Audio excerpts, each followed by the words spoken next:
I'm Dr. Kongsak Tanphaichitr. Today we'll be talking about Omniscient Buddha, describing life origin, development, aging, and death.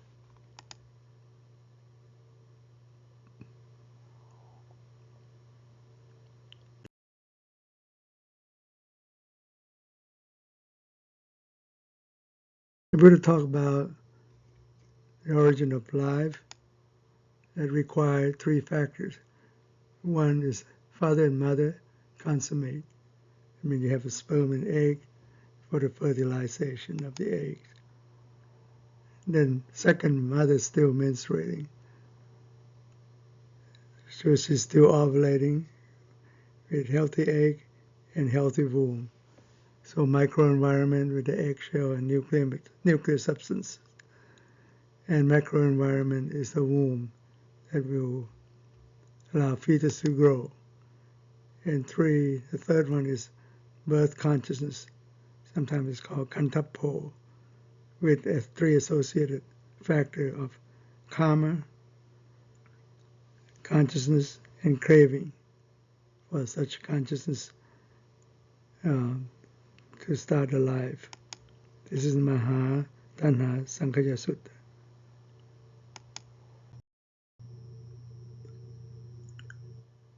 So life form development in the womb. Once upon a time, the Buddha was at Ithaga, which is by Rajagir. The local mountainous people came to ask the Buddha, all the sage say form is not life. So how come a being have a body and bone and flesh? Where did it come from? And how come that being stay in the womb? So that the Buddha answered by saying it started from the form is basically it's called Galala, like an embryo. It's like a clear as tiny drop of sesame seed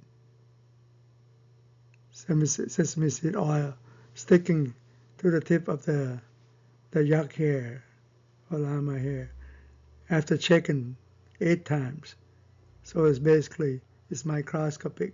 It's a zygote after the conception between sperm and egg. We saw in the conception. And next it became Uppudha, or the white dot, which corresponding to the Blastocyst.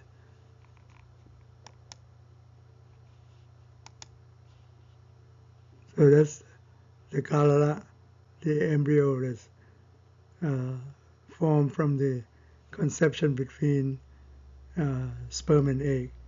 So Uppudha is the next one. It's a Blastocyst.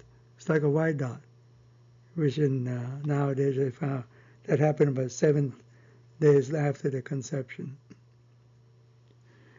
Next become as the Blastocyst.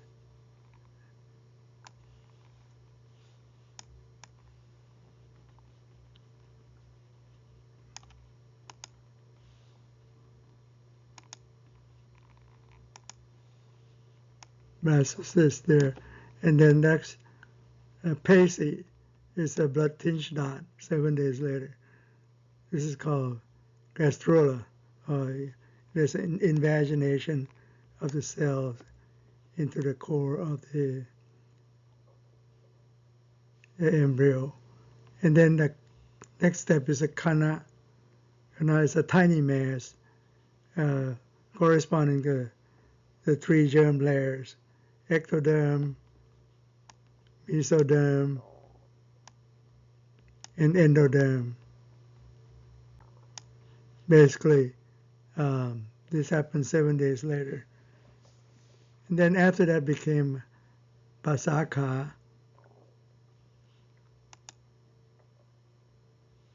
like a five-butt, one head, two arms, and two legs. 7 days later, or basically a larva with limb buds. This happened about week 5 to 8 in human. And then after that, it developed with the hair, body hair, nail. We formed into the adult embryo, adult fetus in the womb. Basically, after that, whatever the mother consumes, fetus would thrive on such food. So this is described in Ithaga Sutta, in Samyutta Nikaya, Sakata Vak. That's the fetus, adult fetus, with hair, body hair, nail. They have all the organs. Another sutra, in Chara Sutra, Samyutta Nikaya, Mahatanhasangaja, excuse me, Ananda, personal attendant of the Buddha, saw some change in the Buddha. He make a remark, say, how come your faculty is not as sharp as previous? Your body kind of bending over, your skin start to wrinkle. What happened? So the Buddha answered that in youth there's aging, in health there's illness, in life there's death. Even though one may condemn aging, blaming aging for causing bad complexion, yet such beautiful body would still be aging. And then he went on to say, even some may live to be 100 years old, yet no one can escape death. Death would crush all lives without exception. When I sent this sutra on the media to my friend, he sent it to his PhD friend who worked in the lab, and that friend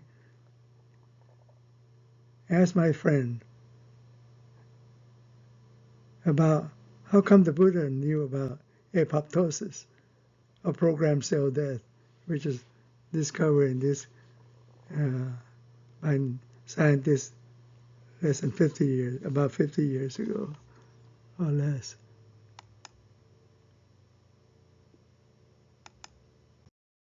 Sinchara Sutra. So in health there's illness. Like in our daily life we're faced with different antigen or infectious agents. Like you see those curling bacteria, spirochetes, and the dog antigen, the tree pollens, ragweed pollens, grass pollens, and so on.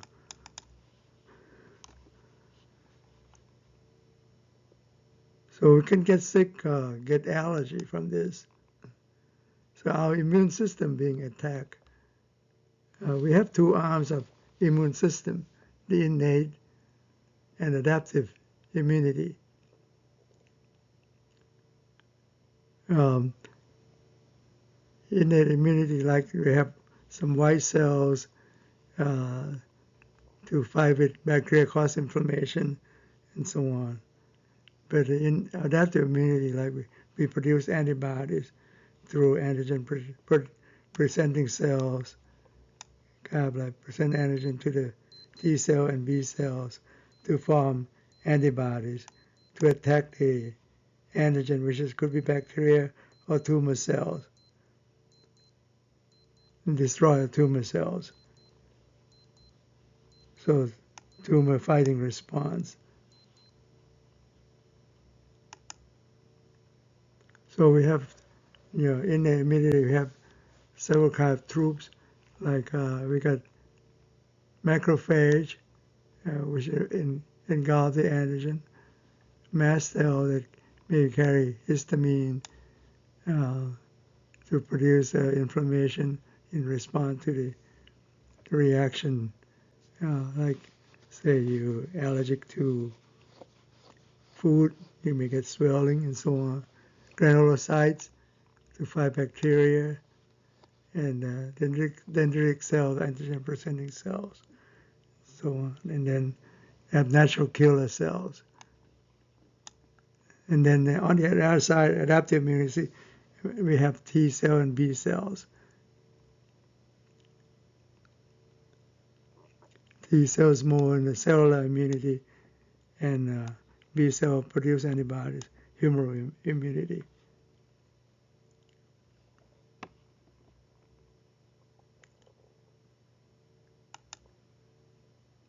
In normal cells, healthy cells, there's ongoing with DNA damage and repair. Happen all the time. Supposedly we have exogenous and damage as well as endogenous damage. Like say you hit with bacteria or maybe gamma ray, you can damage the cells.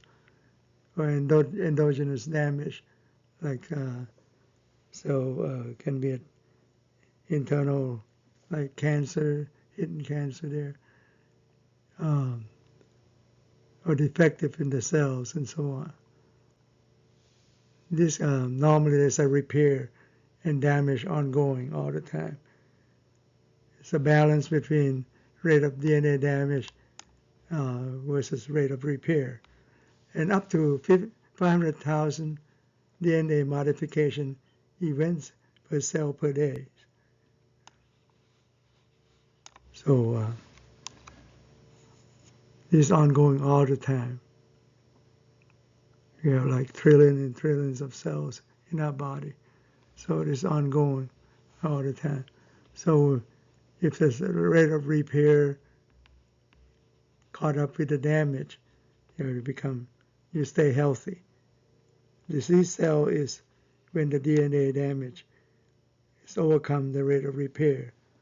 You end up with unrepaired cell, result in nuclear DNA damage or mitochondrial DNA damage. Result in pathology can be cancer or getting old, senescence, or apoptosis, programmed cell death.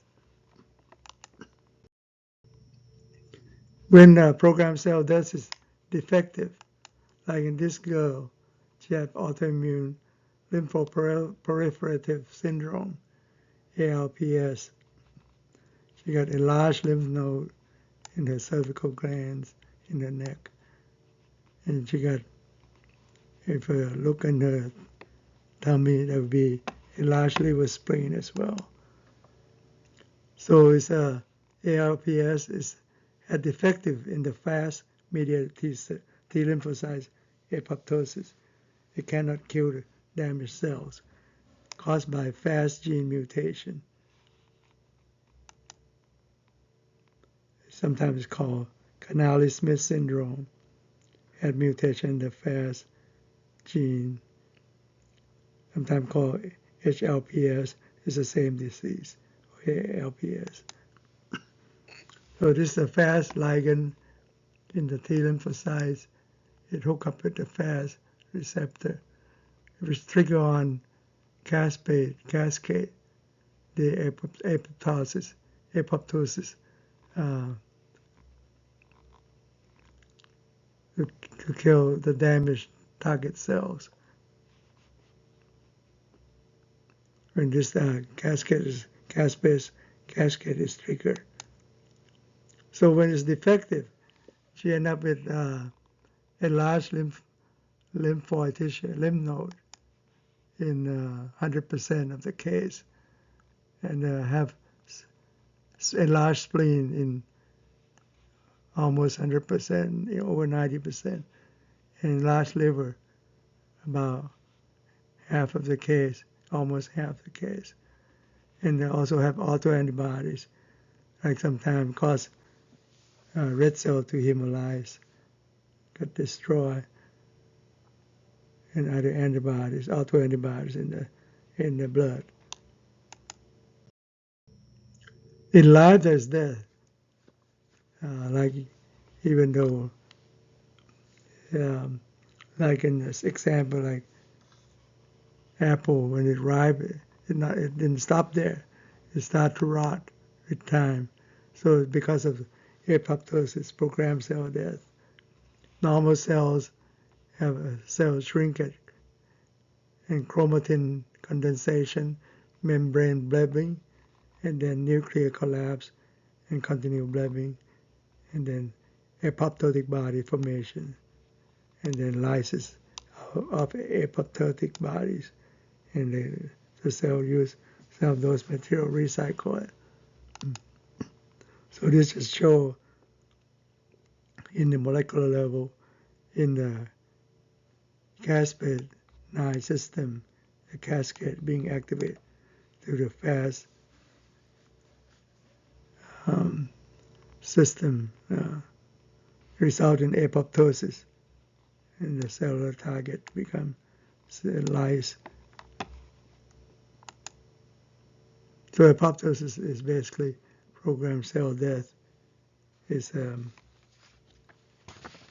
to sometimes to destroy the unwanted cell, unhealthy cells. The body has this protective mechanism. The unneeded cell would be destroyed with this apoptosis, or when the cell got damaged, say by UV light and so on.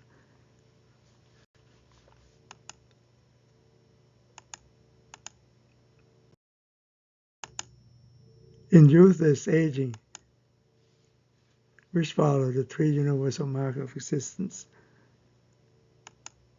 also described by the Buddha. Say, you start aging from the day you're born, like a baby in the crib there, become an infant, a toddler, become a teenager, young age, middle-aged man, old man, and death. It's like a chapter. Each chapter they keep advancing in the book of your life. Physically, you may detect such change and easily recognizable, but sometimes obscure because of continuity.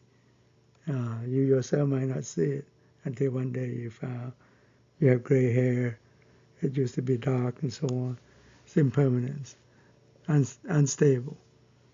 Or someone didn't see you, like your grandchildren didn't see you for a while. Or you didn't see them for a while. You thought they grow up a lot in 5 years. And they also make a remark that you get older. So aging is there. And thanks to impermanence, we grow. Otherwise, we'll be baby forever, an infant in the crib. But thanks to it, we can grow. But unfortunately, we also age and die.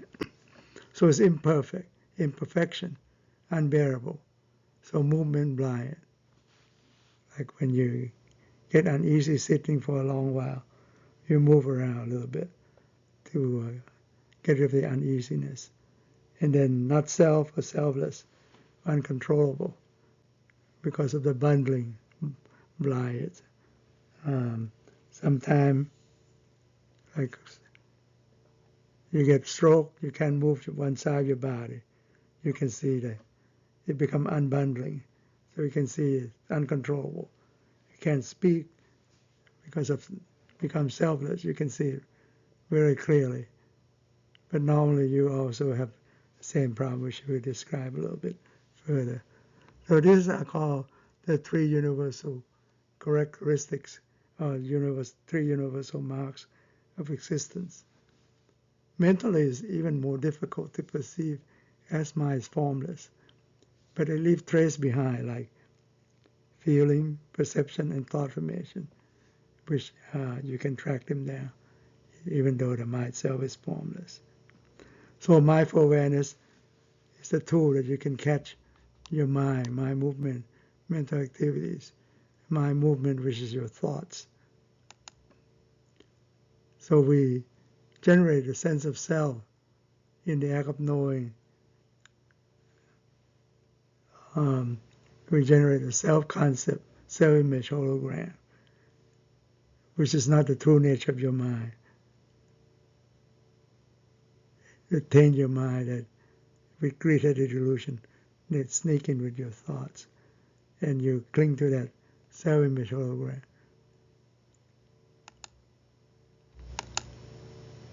It's not truly there, but you invite them in and stay at home in with you, and it's all causing you to have great-headed illusion. A person or being, the Buddha described as 5 aggregates or 5 groups of existence, of clinging. One is form, first one is form of body, and as well as sight, sound, smell, taste, touch, and thoughts. These are form, feeling, perception, thought formation, and consciousness. They're not truly yours. They're unstable, unbearable, uncontrollable, going, and gone. You generate a self-image hologram that you cling to it. Form is not self. Feeling, perception, thought formation or impulse, mental impulse, and consciousness, they are not self or selfless in nature. But you generate a sense of self-concept or self-image hologram through such mental activities. Form is not self. Word self, it would not lend to disease. Would be possible. Let it be this, not be that. But it's not possible. But precisely is not self. It lends to disease, not possible. Let it be this, not be that. Same thing with the feeling, perception, and thought formation, and consciousness as well. Word self, it would not lend to disease. It would be possible to say, command it, let it be this, not be that. But precisely it's not self. It lends to disease, not possible to say, command it, let it be this, not be that. It just won't follow your command. That's why it's selfless, or not self in nature. So a being consists of these 5 aggregates as mentioned, of clinging, the Buddha said, are suffering, the first noble truth. So form, feeling, perception, thought formation, mental impulse, and consciousness. So these are mental activities. So form is the body, like sight, sound, smell, taste, touch, thoughts, including the form. The rest are name, which are related to the mind, consciousness, which is formless, leave a track or trace behind as feeling, perception, thought formation, which we can monitor these mental activities through the practice of mindful awareness. You can catch these mental activities and get rid of this self-image hologram, which is not truly there. The Buddha described in the first noble truth that original suffering is to be born suffering, to age is suffering, to die is suffering, physical and mental ailment are suffering, sorrow, lamentation, grief, despair are suffering, Depart from your loved one is suffering. Did not get what you want is suffering. Got what you don't want, doesn't want, is suffering. So he said, in short, the 5 aggregates of clinging as self are suffering. So you cling to it as self. It's a natural phenomenon, ongoing. Like those are the physical phenomenon, physical change that everyone faces in life. Birth, aging, sickness, and death. But the latter parts of deal with mental suffering. The second arrow. That's the first arrow, physical pain. The second arrow is mental suffering. So that's the first noble truth about suffering. It can be physical and mental, but when you cling to the 5 aggregates of clinging as self, they're suffering. By itself is already impermanent, imperfect, and selfless in nature. When you cling to that, a form, when you cling to a person or being, or those 5 aggregates of clinging become your mental suffering. So the 3 universal marks of existence, impermanence, imperfection, selflessness, govern everything in the universe, including these 5 aggregates, every single one of them. Form, feeling, perception, thought formations, and consciousness follow these 3 universal marks.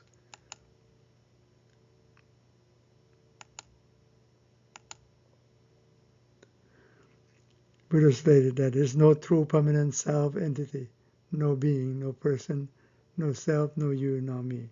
It's all conceptual or suppositional.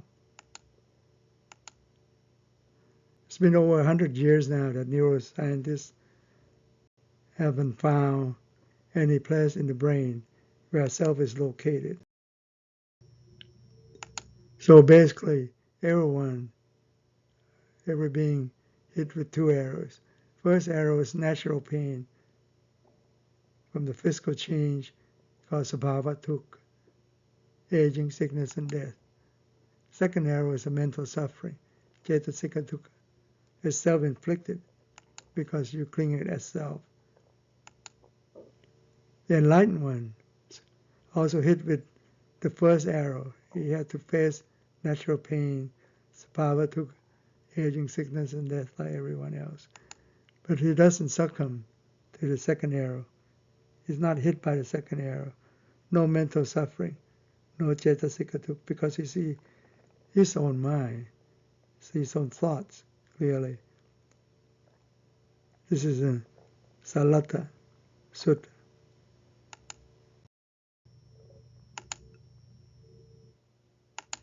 Yeah, we suffer our own biased thoughts, suffer our own thoughts, which embedded with greed-headed illusion. The Buddha said the true nature of the mind is luminous, but tainted with transitory mental impurities. And I want to emphasize, it's transitory. So it's a guest that you invite them in. It's not the true nature of the mind, but they home in without leaving you. Because you don't see it, they home in. Like a parasite sitting there. You didn't know. You invite them in. When you consume raw meat and so on. You invite a parasite into yourself. Similar fashion. The mind, you invite greed-headed illusion coming along with your biased thoughts. You home it in and never leave you because you cling to it as self.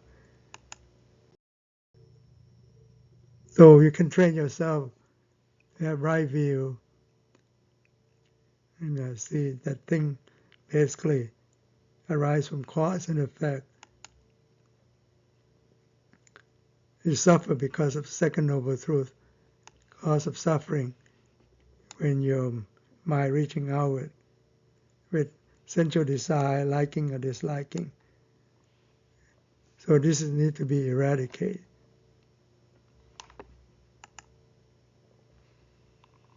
So it results in the first noble truth of suffering when your mind reaching outwardly, not seeing your own mind, because you cling to the self-concept. So the suffering needs to be comprehended. And then the end of suffering, the third noble truth, it can be achieved. It's called Nirvana. You're back to the norm of your equanimous mind, need to be realized. And then fourth noble truth need to be, middle path need to be developed to end suffering. Yeah, right view, right thoughts. We deal with wisdom. Right speech, right action, right livelihood. Deal with morality. Right effort, right mindfulness, right concentration. Deal with insights.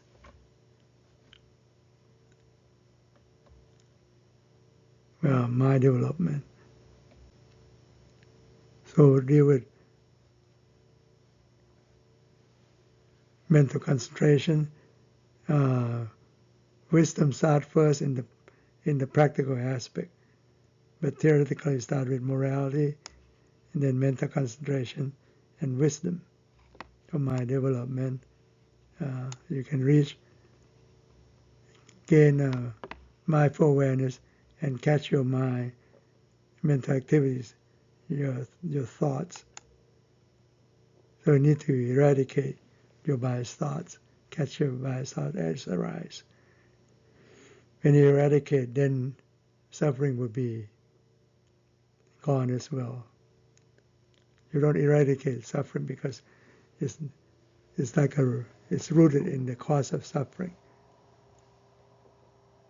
And you still have to face with physical pain, but you can eradicate the mental suffering when you catch your biased thought, which is the cause of suffering that you just comprehend. That is not normal to be enslaved by your biased thoughts that end up with suffering. So this noble eightfold path, middle path, from right view, right thought, we deal with wisdom. In the practical aspect, start with wisdom first. Morality with right speech, right action, right livelihood. And mental concentration, right effort, right mindfulness, right concentration. A threefold training in the social world. You practice morality, and then progress to concentration, mind development, and wisdom, inside wisdom. Again, through insight and mindfulness meditation. This is the middle path realized by the Buddha, the Tathagata. Generating vision, generating insight, leads to peace, to direct knowledge, to self-awakening, to extinguishment or liberation. So that's called Nirvana, the liberation. So the Buddha described as among such status that exist is not the form divine realm, which has earth, wind, water, and fire. And it's not formless divine realm. It's not like boundless space. It's not boundless consciousness. It's not nothingness. It's not neither perception nor non-perception, which is, they are a formless realm. These are the fifth, sixth, seventh, and eighth jhana, or mental absorption. The form divine realm from the first to the fourth jhana. And then he said it's not the central desire realm neither. So it's not this realm or this world or next realm, next world. It's not the sun, the moon that we can see, visualize, touch in our earth, our world that we live in. It's not the central desire realm. And but so it doesn't exist in Nirvana, those three realms. Doesn't exist in there. But such status does exist, like you mentioned. And in that status, there's no coming, going, sustaining. There's no death and no birth. That's why sometimes call the deathlessness, this Nirvana. No death. In that Nirvana, there's no location for such status. It's not ongoing. It's not a phenomenon. That is the end of suffering. So it's fully formed Nirvana. There's no status, no phenomenon, not ongoing.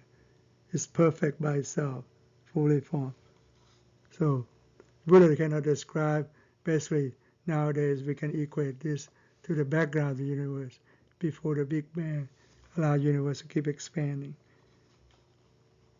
But he cannot describe it 2,600 years ago. But he saw it, like other thing. This is described in Nibbana Sutra, the first one.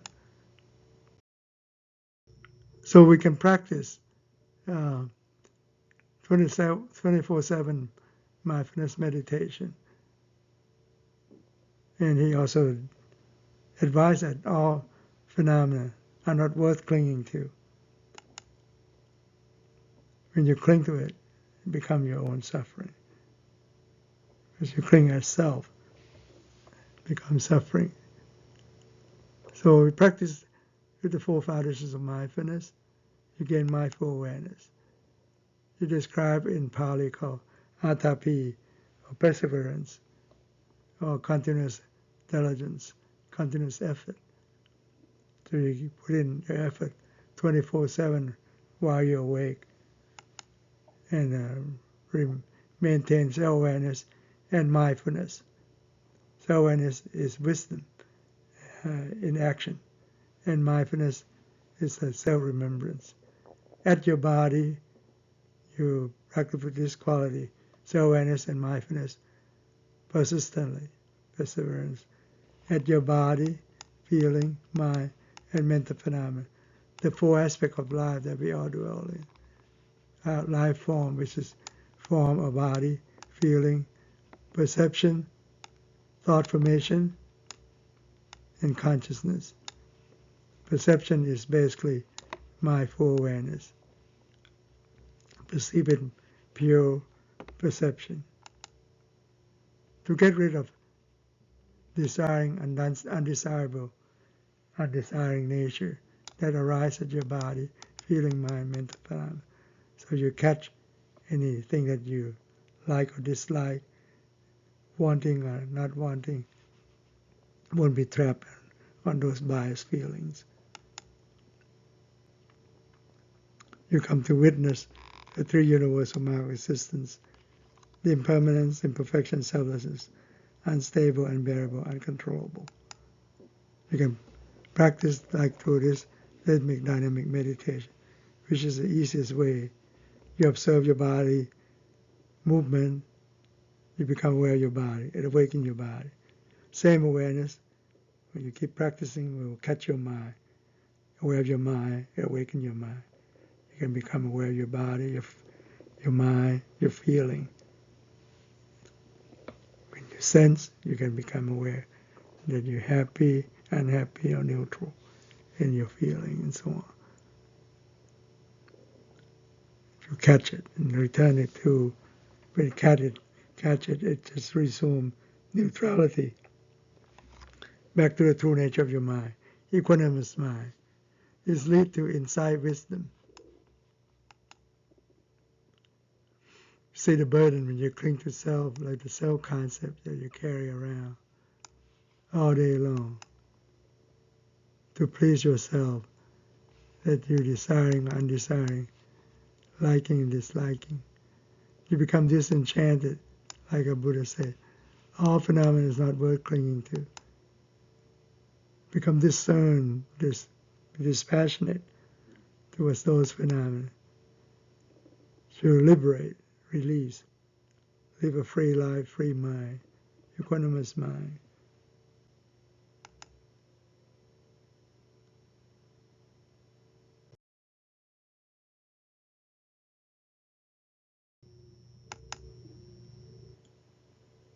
So learn noble disciples, let him get disenchanted, dispassionate, or discern, liberate, or release. Then they have insight wisdom that birth is ended, holy life is fulfilled, the task is done. There's nothing else further beyond this. So the Buddha described how life comes from the physical form and how it needs the consciousness to implant there.